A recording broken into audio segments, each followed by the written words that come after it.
এই যে এইখানে যে লোকটিকে দেখতে পারছো, ইনি হচ্ছে সেই ভণ্ড গুরু বা মহারাজ বলতে পারো। একে কোনোদিনও আমরা কেউ দেখতে পারিনি, শুধুমাত্র ভাইয়ের সঙ্গে এনার দেখা সাক্ষাৎ হতো, তাও অন্য জায়গাতে, সেখানে আর কেউ ছিল না।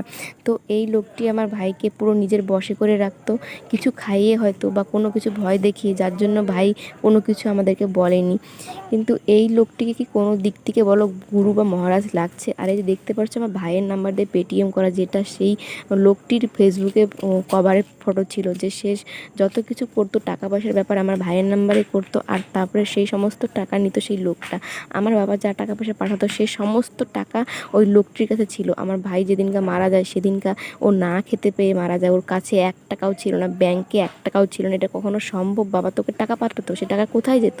আর এই লোকটি আমার ভাইয়ের অসুস্থতার খবর শুনেও হসপিটালে আসেনি। যখন জানতে পারে আমার ভাই আর নেই, তখন হসপিটালে পৌঁছায়, কারণ ওর মধ্যেও ভয় ছিল যে উনি যদি পৌঁছায় তাহলে আমার ভাই তো সেই কথাটা ফাঁস করে দেবে সবাইকে যে ইনি একজন ভণ্ড লোক, এর জন্য যায়নি।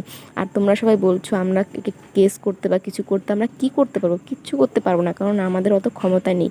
কারণ এখন উনি ভণ্ড, তার পেছনে ডাক্তার পুলিশ সবই আছে, আর ওনার হাত অনেক বড়। সেটা কথায় কথায় আমার ভাইও বলেছিল, মাঝে মধ্যে বলতো লোক ঠাকুর ভগবানকে নিয়ে ব্যবসা করে, আর এটা আমি বন্ধ করব।